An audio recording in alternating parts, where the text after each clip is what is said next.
আসসালামু আলাইকুম সুপ্রিয় শিক্ষার্থী বন্ধুরা, আজকে আমরা পঞ্চম শ্রেণীর অনুশীলনী 6-এর ক্ষয়ের যে 6 নম্বর যে অঙ্কটা আছে 64 পৃষ্ঠার সেই অঙ্কের সমাধান করব। মানে এই অঙ্কগুলোর সমাধান করব আমরা। তো 6 নম্বর যে প্রশ্নটা আছে সেটা হচ্ছে 6 সমস্ত 5/2 মিটার তার যদি আমরা 5/4 মিটার করে টুকরা করি তাহলে কত টুকরা হবে?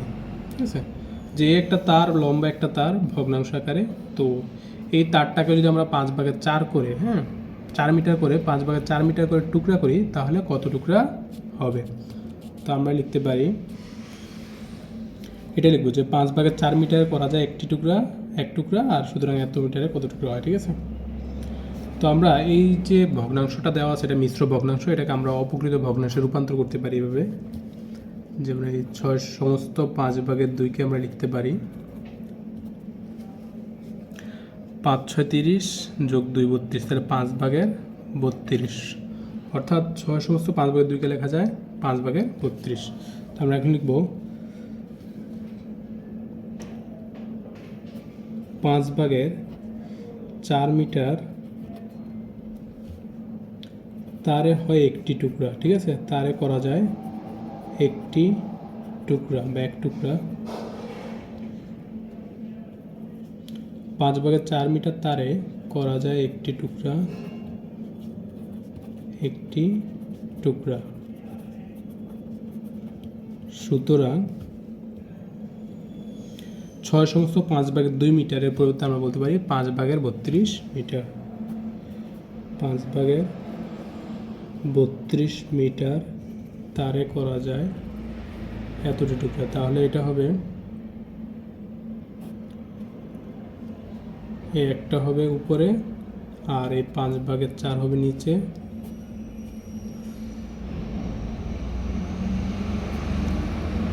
5/4 আর গুণ হবে 5/32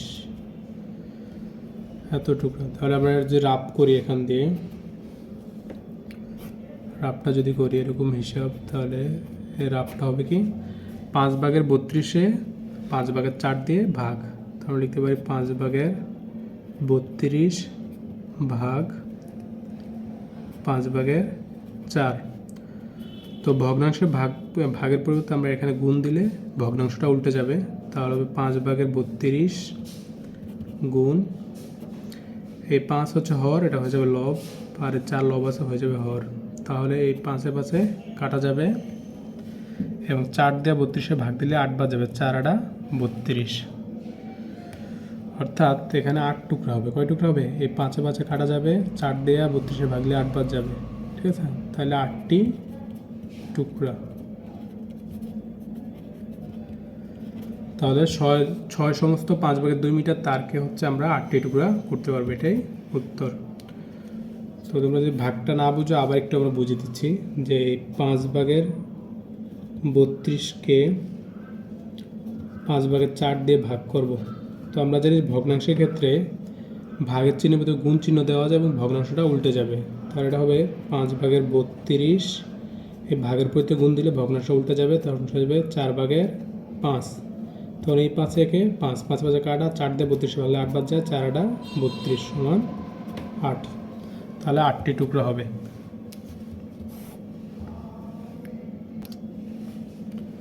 তারপরে 7 নম্বর যে অঙ্কটা হচ্ছে সেটা হচ্ছে 7/9 বর্গমিটার একটি দেয়াল রঙিন করতে 4/3 ডেসিলিটার রং লাগে। তো 1 ডেসিলিটার রং দ্বারা কত বর্গমিটার রঙিন করা যাবে? তো আমরা লিখব যে, এখান থেকে লিখব যে 4/3 ডেসিলিটার রং দিয়ে রং করা যায় 7/9 বর্গমিটার, সুতরাং 1 ডেসিলিটার দিয়ে রং করা যায় এত বর্গমিটার। ঠিক আছে, তো আমরা লিখব যে 4/3 ডেসিলিটার রং দিয়ে রঙিন করা যায়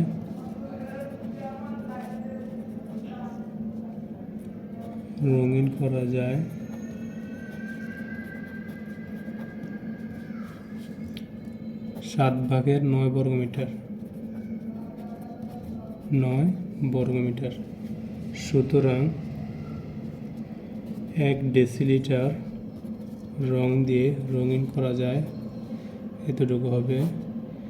এই 7/9 ভাগ 4/3 ডেসিলিটার। তো এটা যদি আমরা ভাগ করে আমরা রাফ করি, যে 9/7, আর এই 1 হয়ে যাবে, 1 গুণ আকার এখানে থাকবে, তো 1 দিয়ে গুণ দিলে বাড়ে না, ঠিক আছে।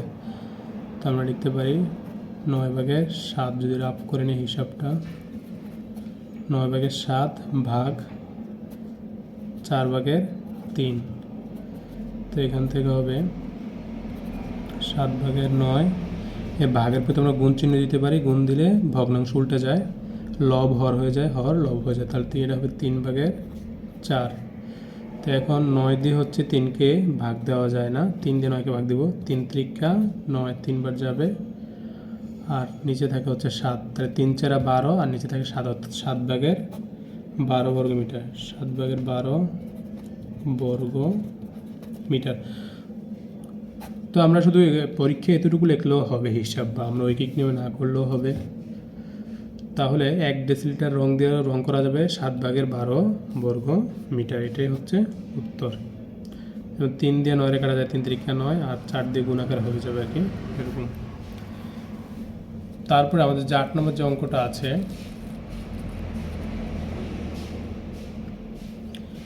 5 মিটার দৈর্ঘ্যের একটি ধাতব নলের ওজন 2/7 কেজি। 1 কেজি ওজনের নল পেতে কত মিটার দৈর্ঘ্যের নল কাটতে হবে? অর্থাৎ 2/7 কেজির 5 দিয়ে ভাগ দিলে কি আমরা 1 কেজি ওজনের নলের দৈর্ঘ্য পেতে পারি। তো আমরা লিখব যে এই 2/7 কেজি যেটা হচ্ছে মিশ্র ভগ্নাংশ, এটাকে আমরা অপ্রকৃত ভগ্নাংশে রূপান্তর করতে পারি। 2/7 লিখতে পারি এই 7 এর 7, 7 × 2 = 14, 14 × 6 = 20, অর্থাৎ 7/20 কেজি, ঠিক আছে, এত কেজি লেখা যায়। তো এখন আমরা লিখব যে 7/20 কেজি ওজনের নলের দৈর্ঘ্য 5 মিটার। 7/20 কেজি 20 কেজি ধাতব নলের দৈর্ঘ্য, ধাতব নলের দৈর্ঘ্য 5 মিটার। তাহলে আমাকে 1 কেজি যে ধাতব নলের দৈর্ঘ্য বের করতে হবে, তাহলে আমরা লিখব সুতরাং 1 কেজি ধাতব নলের দৈর্ঘ্য, এটা হবে এই 5 ভাগ হচ্ছে 20/7। তো এই 7 কি গুণ আকারে উপরে উঠে যাবে, ঠিক আছে, এত মিটার। তো আমরা যদি একটু রাফ করে দেখাই, যে 5 ভাগ 7/20, তো 5 গুণ উল্টে যাবে 20/7, তখন এটা হবে 5 দিয়ে 20 ভাগ দিলে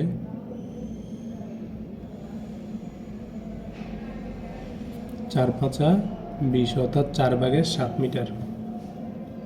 তো সমান হবে 4/7 মিটার।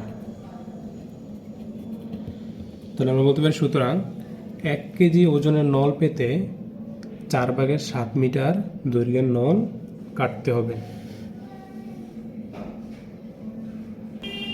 এবার 9 নম্বর যে অঙ্কগুলো আছে হিসাব করো, অর্থাৎ গুণের যে ভগ্নাংশে গুণ বা ভাগ, এগুলো আমরা হিসাব করব তথা সরল করব, ঠিক আছে, সহজ কথায়।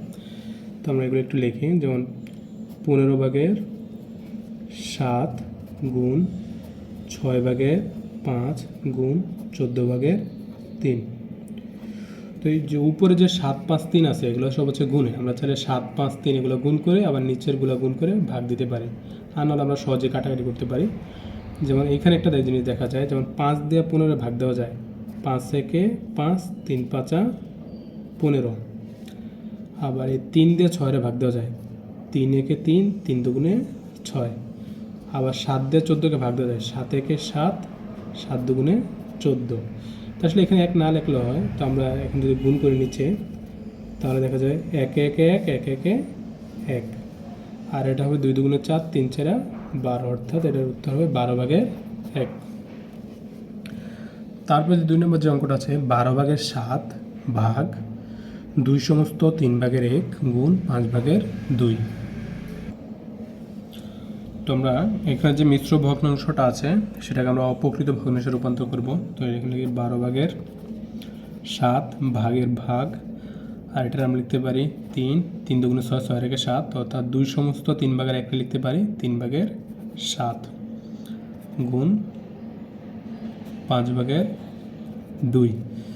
তো আসলে এইভাবে আমাদের হিসাবটা একটু জটিল মনে হবে, তো আমরা এই ভাগ চিহ্নটাকে পরিবর্তন করে গুণ চিহ্ন দিব, অর্থাৎ ভগ্নাংশটা উল্টে ফেলবো। তাহলে এটা হবে এই 12/7, আর ভাগের পরিবর্তে গুণ দিলে ভাগের সামনে যে ভগ্নাংশটা থাকে সেটার পরিবর্তন হয়, লব হর হয়ে যায়, হর লবে পরিণত হয়। তো এটা হচ্ছে গুণ দেওয়ার কারণে ভাগের বিপরীত গুণ, তাহলে ভগ্নাংশ উল্টে যাবে। 3/7 আছে, এটা হয়ে যাবে 7/3 গুণ 5/2। তো এবার এখানে দেখবো যে কাটাকাটি করা যায়। এখানে হয়তো যেমন এই 7 একে 7, অর্থাৎ 7 সাথে কাটা গেছে গিয়ে একবার একবার করে। আবার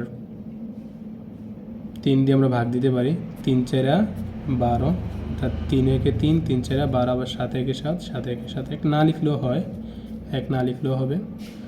তো এবার এই 2 দিয়ে আবার 4 ভাগ দেওয়া যায়, 2 দুগুণে 4, অর্থাৎ 2 একে 2, 2 দুগুণে 4, এখানে 2 থাকে আর এখান থেকে 1। তাহলে আমরা যদি হিসেব করি তাহলে এটা হবে 1 1 1 1 1 1, আর এটা হবে 2 একে 2, 5 দুগুণে 10, অর্থাৎ 10/1। এটার উত্তর হচ্ছে 10/1। আমরা চাইলে কাটাকাটি না করেও ক্যালকুলেটর দিয়ে হিসাব করে করতে পারি বা এমনিতেও করতে পারি। তারপরে 3 নম্বর যে অঙ্কটা আছে আমাদের,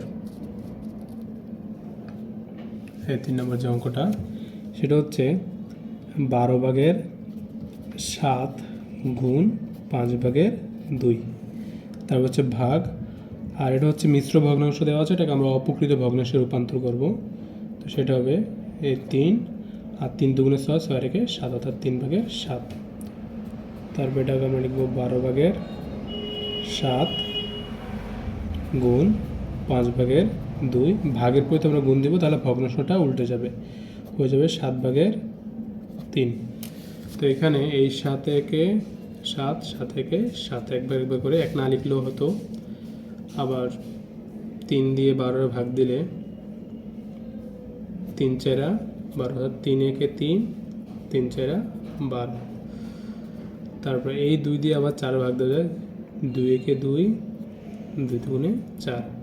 তো গুণ করলে তো 1, সবগুলো 1, এখানে লবগুলা গুণ করে দেব, লবের 1 1 1 1 1 1, এই 1, আর যেটা আছে সেটা হচ্ছে 5 দুগুণে 10, তো এটা হচ্ছে 10/1। তো আমরা চাইলে এইভাবে কাটাকাটি না করে যেমন এইভাবে করতে পারি, যেমন একেবারে সহজভাবে যদি করি, কাটাকাটি করলে এটা একটা হিসাবটা কাটাকাটি আর কি। 3 5 15, 15 গুণ 7, তাহলে লবের মান হইতো এটা, আর যে যে হর আছে, তো হরের মানটা হতো 14 গুণ 6 গুণ 15, তো এটার যে মান হতো সেটা হরে বসতো, তারপরে কাটাকাটি হইতো। ঠিক আছে, তো আমরা চাইলে এভাবে করতে পারি।